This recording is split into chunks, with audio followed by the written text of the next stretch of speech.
ಬೇಡಿಕೆಗಳಿಗಾಗಿ ಆಗ್ರಹಿಸಿ ಪ್ರತಿಭಟನೆಗೆ ಮುಂದಾಗಿದ್ದಂತಹ ಬಿಎಂಟಿಸಿ ನೌಕರರಿಗೆ ಈಗ ಶಾಕ್ ಆಗಿದೆ. ನೌಕರರ ವಿರುದ್ಧ ಎಸ್ಮಾ ಅಸ್ತ್ರ ಪ್ರಯೋಗಿಸಿದೆ ಬಿಎಂಟಿಸಿ. ಡಿಸೆಂಬರ್ 31ರ ಮುಷ್ಕರದಲ್ಲಿ ಭಾಗವಹಿಸಬಾರದು ಅಂತ ಅಧಿಸೂಚನೆ ಹೊರಡಿಸಿದೆ. ಮುಂದಿನ 6 ತಿಂಗಳು ಯಾವುದೇ ಮುಷ್ಕರ ಮಾಡಬಾರದು ಅಂತ ಸೂಚಿಸಲಾಗಿದೆ. ಡಿಸೆಂಬರ್ 31ನೇ ತಾರೀಕು ಮುಷ್ಕರಕ್ಕೆ ಮುಂದಾಗಿದ್ರು ಬಿಎಂಟಿಸಿ ನೌಕರರು. ಈಗ ಶಾಕ್ ಆಗಿದೆ ಅವರಿಗೆ. ನೌಕರರ ವಿರುದ್ಧ ಎಸ್ಮಾ ಜಾರಿಗೊಳಿಸಿದೆ ಬಿಎಂಟಿಸಿ ಭದ್ರತಾ ಮತ್ತು ಜಾಗೃತಾಧಿಕಾರಿಗಳಿಂದ ಆದೇಶ ಹೊರಬಿದ್ದಿದೆ. ಎಲ್ಲ ವಿಭಾಗೀಯ ನಿಯಂತ್ರಣಾಧಿಕಾರಿಗಳ ನಿರ್ದೇಶನ ಇದೆ. ಪ್ರತಿಭಟನೆಗೆ ಮುಂದಾಗಿದ್ದಂತಹ ಬಿಎಂಟಿಸಿ ನೌಕರರಿಗೆ ಇದು ಬಿಗ್ ಶಾಕ್. ಡಿಸೆಂಬರ್ 31ಕ್ಕೆ ಸಾರಿಗೆ ಮುಷ್ಕರ ಫಿಕ್ಸ್. ಸಾರಿಗೆ ನೌಕರರ ಜೊತೆ ಸರ್ಕಾರದ ಸಂಧಾನ ಸಭೆ ವಿಫಲ ಆಗಿದೆ. ಸಚಿವ ರಾಮಲಿಂಗಾರೆಡ್ಡಿ ನೇತೃತ್ವದಲ್ಲಿ ನಡೆದಂತಹ ಸಭೆ ವಿಫಲ ಆಗಿದೆ. ಸಾರಿಗೆ ಇಲಾಖೆ ಆರ್ಥಿಕ ಸ್ಥಿತಿಯ ಬಗ್ಗೆ ಸಚಿವರು ಮನವರಿಕೆ ಮಾಡಿಕೊಂಡರು. 13 ಬೇಡಿಕೆ ಈಡೇರಿಸುವಂತೆ ನೌಕರರು ಪಟ್ಟು ಹಿಡಿದರು. ಬಿಜೆಪಿ ಅವಧಿಯಲ್ಲಿ ನಿಗಮಕ್ಕೆ 5,000 ಕೋಟಿ ಹೊರೆಯಾಗಿದೆ. ನೌಕರರ ಬೇಡಿಕೆ ಈಡೇರಿಕೆ ಸದ್ಯಕ್ಕೆ ಕಷ್ಟ ಅಂತ ಸಚಿವರು ಹೇಳಿದ್ದಾರೆ. ಮುಷ್ಕರ ಕೈ ಬಿಡುವಂತೆ ಮನವಿ ಮಾಡಿದ್ರು, ಆದರೆ ನೌಕರರು ಒಪ್ತಾ ಇಲ್ಲ.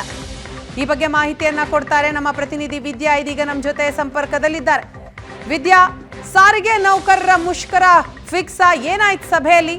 ರಾಮಲಿಂಗಾರೆಡ್ಡಿ ಅವರ ಸಂಧಾನ ಫಲ ಕೊಡ್ಲಿಲ್ವಾ?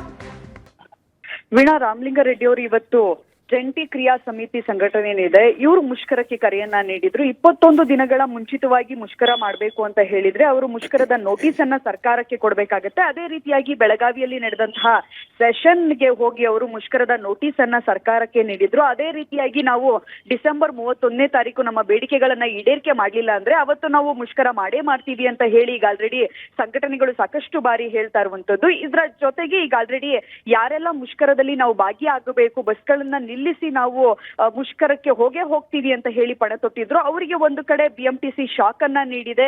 ಯಾವುದೇ ಕಾರಣಕ್ಕೂ ಕೂಡ ಮುಷ್ಕರದಲ್ಲಿ ಭಾಗಿಯಾಗಬಾರ್ದು, ಪ್ರತಿಭಟನೆಯನ್ನ ನಡೆಸಬಾರ್ದು ಅಂತ ಹೇಳಿ ಬಿಎಂಟಿಸಿ ಒಂದು ಕಡೆ ಎಸ್ಮಾವನ್ನ ಜಾರಿ ಮಾಡಿದ್ರೆ, ಇನ್ನೊಂದು ಕಡೆ ಇವತ್ತು ನಡೆದಂತಹ ಸಂಧಾನ ಸಭೆಯು ಕೂಡ ವಿಫಲ ಆಗಿರುವಂತದ್ದು. ನಮ್ಮ ಬೇಡಿಕೆಗಳೆಲ್ಲವೂ ಕೂಡ ಈಡೇರಿಕೆ ಆಗಬೇಕು, ಪ್ರತಿ ಬಾರಿ ಬೇಡಿಕೆಗಳನ್ನ ಈಡೇರಿಕೆ ಮಾಡ್ತೀವಿ ಅಂತ ಹೇಳಿ ಸಂಧಾನ ಮಾಡಿದಂತ ಸಂದರ್ಭದಲ್ಲಿ ಕೇವಲ ಬಾಯಿ ಮಾತಿಗೆ ಸರ್ಕಾರ ಹೇಳುತ್ತೆ. ಕಳೆದ ಬೊಮ್ಮಾಯಿ ಸರ್ಕಾರ ಇದ್ದಂತ ಸಂದರ್ಭದಲ್ಲೂ ಕೂಡ ನಾವು ನಿಮ್ಮ ಬೇಡಿಕೆಗಳನ್ನ ಈಡೇರಿಕೆ ಮಾಡ್ತೀವಿ ಅಂತ ಹೇಳಿದ್ರು, ಆದ್ರೆ ನಂತರ ಬಂದಂತಹ ಸರ್ಕಾರ ನಮ್ಮ ಬೇಡಿಕೆಗಳನ್ನ ಈಡೇರಿಕೆ ಮಾಡ್ಲಿಲ್ಲ. ಈ ಕಾರಣಕ್ಕಾಗಿ ನಾವು ಮುಷ್ಕರ ಮಾಡೇ ಮಾಡ್ತೀವಿ ಅಂತ ಒಂದು ಕಡೆ ನೌಕರರು ಹೇಳ್ತಾ ಇದ್ರೆ, ಇನ್ನೊಂದು ಕಡೆ ಸಂಧಾನದಲ್ಲೂ ಕೂಡ ನಮ್ಮ ಬೇಡಿಕೆಗಳು ಈಡೇರಿಕೆ ಆಗದೆ ಇದ್ರೆ ನಾವು ಮುಷ್ಕರವನ್ನ ಮಾಡೇ ಮಾಡ್ತೀವಿ ಅಂತ ಈಗ ಆಲ್ರೆಡಿ ಸಚಿವರ ಮುಂದೆ ಕೂಡ ಹೇಳಿರುವಂತದ್ದು. ಆರ್ಥಿಕ ಸಂಕಷ್ಟದಲ್ಲಿ ಈಗ ಆಲ್ರೆಡಿ 4 ನಿಗಮಗಳಿದೆ. ಈ ಹಿನ್ನೆಲೆಯಲ್ಲಿ ಸಚಿವರು ನೇರವಾಗಿ ಸಿಎಂ ಬಳಿ ಹೋಗಿ ಒಂದು ಬಾರಿ ಚರ್ಚೆಯನ್ನ ನಡೆಸಿ ತೀರ್ಮಾನವನ್ನ ತೆಗೆದುಕೊಳ್ತಾರೆ.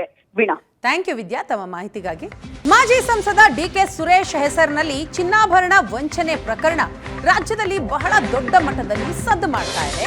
ಈ ಪ್ರಕರಣಕ್ಕೆ ಸಂಬಂಧಪಟ್ಟ ಹಾಗೆ ವಂಚಕಿ ಐಶ್ವರ್ಯ ಗೌಡ ಈಗ ವಿಚಾರಣೆಗೆ ಹಾಜರಾಗಿದ್ದಾಳೆ. ಚಂದ್ರ ಲೇಔಟ್ ಪೊಲೀಸ್ ಠಾಣೆಯಲ್ಲಿ ಐಶ್ವರ್ಯ ಗೌಡ ವಿಚಾರಣೆ ನಡೀತಾ ಇದೆ. ಇವತ್ತು ವಿಚಾರಣೆಗೆ ಹಾಜರಾಗಲೇಬೇಕು ಅಂತ ಪೊಲೀಸರು ನೋಟಿಸ್ ಕೊಟ್ಟಿದ್ರು. ಒಂದು ವೇಳೆ ವಿಚಾರಣೆಗೆ ಹಾಜರಾಗದೆ ಹೋದ್ರೆ ಕಠಿಣ ಕ್ರಮ ತೆಗೆದುಕೊಳ್ಳಲಾಗುತ್ತೆ ಅಂತಲೂ ಕೂಡ ಸೂಚಿಸಿದ್ರು. ಆ ಹಿನ್ನೆಲೆಯಲ್ಲಿ ಐಶ್ವರ್ಯ ಗೌಡ ವಿಚಾರಣೆಗೆ ಬಂದಿರೋದು. ಚಂದ್ರ ಲೇಔಟ್ ಪೊಲೀಸ್ ಠಾಣೆಯಲ್ಲಿ ವಿಚಾರಣೆ ನಡೀತಾ ಇದೆ. ಮಾಜಿ ಸಂಸದ ಡಿಕೆ ಸುರೇಶ್ ತಂಗಿ ಅಂತ ಹೇಳ್ಕೊಂಡು 8,41,00,000 ವಂಚಿಸಿದ್ದಂತಹ ಐಶ್ವರ್ಯ ಗೌಡ, ಐಶ್ವರ್ಯ ವಿರುದ್ಧ ವನಿತಾ ದೂರು ನೀಡಿದ್ರು. ಐಶ್ವರ್ಯ ಪತಿ ಹರೀಶ್ ಕೂಡ ಈಗ ವಿಚಾರಣೆಗೆ ಹಾಜರಾಗಿದ್ದಾರೆ. 8 ಕೋಟಿ ಹಣ ವಂಚನೆ ಪ್ರಕರಣಕ್ಕೆ ಸಂಬಂಧಪಟ್ಟ ಹಾಗೆ ಒಡವೆಗಳನ್ನ ಪಡೆದಿದ್ಯಾಕೆ ಅಂತ ಪೊಲೀಸರು ಪ್ರಶ್ನೆ ಮಾಡ್ತಾ ಇದ್ದಾರೆ.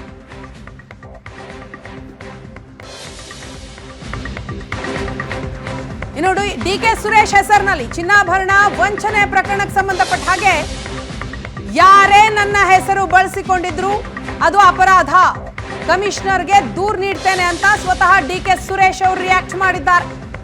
ನನ್ನ ಹೆಸರಿನಲ್ಲಿ ಕರೆ ಮಾಡಿದ್ದ ಬಗ್ಗೆಯೂ ದೂರು ಕೊಡ್ತೀನಿ, ನನ್ನ ಹೆಸರು ದುರ್ಬಳಕೆಯ ಬಗ್ಗೆ ತನಿಖೆ ಆಗಬೇಕು ಅಂತ ಆಗ್ರಹಿಸಿದ್ದಾರೆ.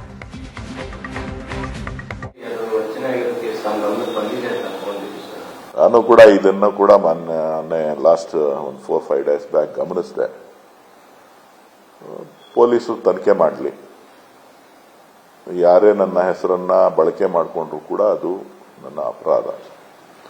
ನಾನು ಅದನ್ನ ಕೂಡ ಪರಿಶೀಲನೆ ಮಾಡಿ ಸಂಬಂಧಪಟ್ಟಂತ ಪೊಲೀಸರ ಹತ್ರ ವಿಚಾರಣೆ ಮಾಡಿ ಏನಾಗಿದೆ ಅನ್ನೋದನ್ನ ತಿಳಿಸಿ ಸದ್ಯದಲ್ಲೇ ನಾನು ಒಂದು 2-3 ದಿನದಲ್ಲೇ ಪೊಲೀಸ್ ಕಮಿಷನರ್ಗೂ ಕೂಡ ನಾನು ಇದರ ಬಗ್ಗೆ ಒಂದು ದೂರನ್ನ ದಾಖಲೆ ಮಾಡ್ತೇನೆ. ಸೊ ಯಾರೇ ಈ ರೀತಿ ಮಾಡಿದ್ರು ಕೂಡ ಅದನ್ನ ಸಮಗ್ರ ತನಿಖೆ ಮಾಡಿ ತಪ್ಪಿತಸ್ಥರಿಗೆ ಯಾರಿಗೆ ಅನ್ಯಾಯ ಆಗಿದೆ ಅವರಿಗೆ ಅನ್ಯಾಯವನ್ನು ಸರಿಪಡಿಸಿ ಅಂತೇಳಿ ನಾನು ಕೂಡ ಒಂದು 2 ದಿನದೊಳಗಡೆ ಪತ್ರವನ್ನ ಅವರಿಗೆ ಸಂಪೂರ್ಣವಾದಂತಹ ಮಾಹಿತಿಯನ್ನು.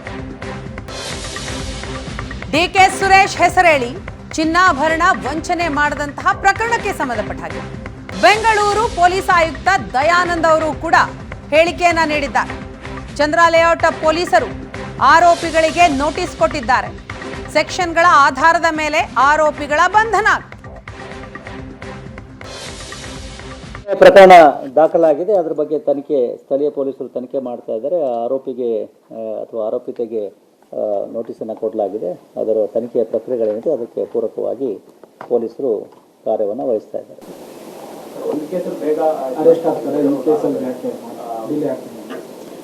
ಇಂಡಿವಿಜುವಲ್ ಕೇಸಸ್ ನಾವು ಇದು ಮಾಡಲಿಕ್ಕೆ ಆಗೋದಿಲ್ಲ. ಕೇಸ್ ಬೈ ಕೇಸ್ ಬೇಸಿಸ್ ಮೇಲೆ ತನಿಖೆಯ ಒಂದು ಏನಿದೆ ಪ್ರಕ್ರಿಯೆಗಳನ್ನು ಅಳವಡಿಸಿಕೊಂಡು ನಾವು ಕಾರ್ಯಗಳನ್ನು ಮಾಡಬೇಕಾಗ್ತದೆ.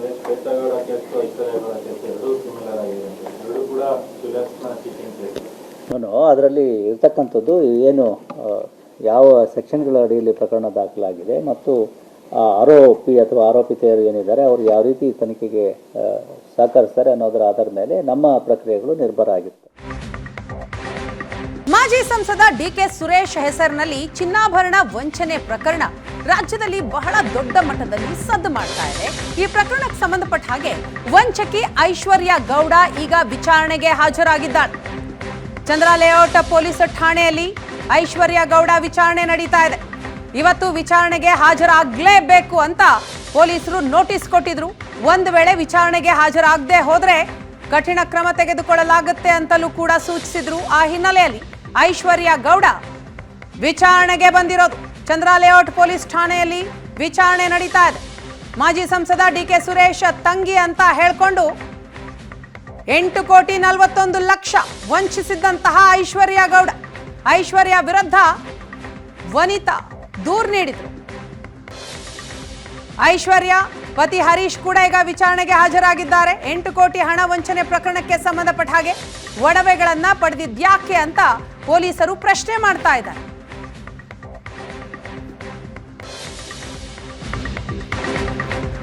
ಇನ್ನು ಡಿಕೆ ಸುರೇಶ್ ಹೆಸರಿನಲ್ಲಿ ಚಿನ್ನಾಭರಣ ವಂಚನೆ ಪ್ರಕರಣಕ್ಕೆ ಸಂಬಂಧಪಟ್ಟ ಹಾಗೆ ಯಾರೇ ನನ್ನ ಹೆಸರು ಬಳಸಿಕೊಂಡಿದ್ರು ಅದು ಅಪರಾಧ, ಕಮಿಷನರ್ಗೆ ದೂರು ನೀಡ್ತೇನೆ ಅಂತ ಸ್ವತಃ ಡಿಕೆ ಸುರೇಶ್ ಅವರು ರಿಯಾಕ್ಟ್ ಮಾಡಿದ್ದಾರೆ.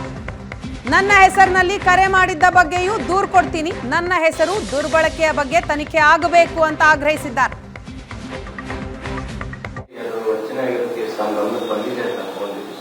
ನಾನು ಕೂಡ ಇದನ್ನು ಕೂಡ ಮೊನ್ನೆ ಲಾಸ್ಟ್ ಒಂದು 4-5 ಡೇಸ್ ಬ್ಯಾಕ್ ಗಮನಿಸಿದೆ. ಪೊಲೀಸರು ತನಿಖೆ ಮಾಡಲಿ.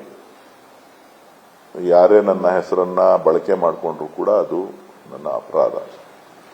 ನಾನು ಅದನ್ನ ಕೂಡ ಪರಿಶೀಲನೆ ಮಾಡಿ ಸಂಬಂಧಪಟ್ಟಂತ ಪೊಲೀಸರ ಹತ್ರ ವಿಚಾರಣೆ ಮಾಡಿ ಏನಾಗಿದೆ ಅನ್ನೋದನ್ನ ತಿಳಿಸಿ ಸದ್ಯದಲ್ಲೇ ನಾನು ಒಂದು 2-3 ದಿನದಲ್ಲೇ ಪೊಲೀಸ್ ಕಮಿಷನರ್ಗೂ ಕೂಡ ನಾನು ಇದರ ಬಗ್ಗೆ ಒಂದು ದೂರನ್ನ ದಾಖಲೆ ಮಾಡ್ತೇನೆ. ಸೊ ಯಾರೇ ಈ ರೀತಿ ಮಾಡಿದ್ರು ಕೂಡ ಅದನ್ನ ಸಮಗ್ರ ತನಿಖೆ ಮಾಡಿ ತಪ್ಪಿತಸ್ಥರಿಗೆ ಯಾರಿಗೆ ಅನ್ಯಾಯ ಆಗಿದೆ ಅವರಿಗೆ ಅನ್ಯಾಯವನ್ನು ಸರಿಪಡಿಸಿ ಅಂತೇಳಿ ನಾನು ಕೂಡ ಒಂದು 2 ದಿನದೊಳಗಡೆ ಪತ್ರವನ್ನ ಅವರಿಗೆ ಸಂಪೂರ್ಣವಾದಂತಹ ಮಾಹಿತಿಯನ್ನು. ಡಿಕೆ ಸುರೇಶ್ ಹೆಸರೇಳಿ ಚಿನ್ನಾಭರಣ ವಂಚನೆ ಮಾಡದಂತಹ ಪ್ರಕರಣಕ್ಕೆ ಸಂಬಂಧಪಟ್ಟ ಹಾಗೆ ಬೆಂಗಳೂರು ಪೊಲೀಸ್ ಆಯುಕ್ತ ದಯಾನಂದ್ ಅವರು ಕೂಡ ಹೇಳಿಕೆಯನ್ನ ನೀಡಿದ್ದಾರೆ. ಚಂದ್ರ ಲೇಔಟ್ ಪೊಲೀಸರು ಆರೋಪಿಗಳಿಗೆ ನೋಟಿಸ್ ಕೊಟ್ಟಿದ್ದಾರೆ. ಸೆಕ್ಷನ್ಗಳ ಆಧಾರದ ಮೇಲೆ ಆರೋಪಿಗಳ ಬಂಧನ. ಪ್ರಕರಣ ದಾಖಲಾಗಿದೆ. ಅದರ ಬಗ್ಗೆ ತನಿಖೆ ಸ್ಥಳೀಯ ಪೊಲೀಸರು ತನಿಖೆ ಮಾಡ್ತಾ ಇದ್ದಾರೆ. ಆರೋಪಿಗೆ ಅಥವಾ ಆರೋಪಿತೆಗೆ ನೋಟಿಸನ್ನು ಕೊಡಲಾಗಿದೆ. ಅದರ ತನಿಖೆಯ ಪ್ರಕ್ರಿಯೆಗಳೇನಿದೆ ಅದಕ್ಕೆ ಪೂರಕವಾಗಿ ಪೊಲೀಸರು ಕಾರ್ಯವನ್ನು ವಹಿಸ್ತಾ ಇದ್ದಾರೆ.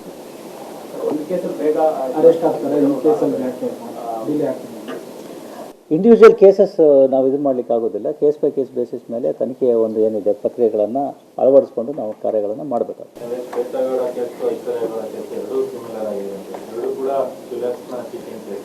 ನಾನು ಅದರಲ್ಲಿ ಇರ್ತಕ್ಕಂಥದ್ದು ಏನು ಯಾವ ಸೆಕ್ಷನ್ಗಳ ಅಡಿಯಲ್ಲಿ ಪ್ರಕರಣ ದಾಖಲಾಗಿದೆ ಮತ್ತು ಆರೋಪಿ ಅಥವಾ ಆರೋಪಿತೆಯರು ಏನಿದ್ದಾರೆ ಅವರು ಯಾವ ರೀತಿ ತನಿಖೆಗೆ ಸಹಕರಿಸ್ತಾರೆ ಅನ್ನೋದರ ಆಧಾರದ ಮೇಲೆ ನಮ್ಮ ಪ್ರಕ್ರಿಯೆಗಳು ನಿರ್ಭರ ಆಗಿರ್ತವೆ.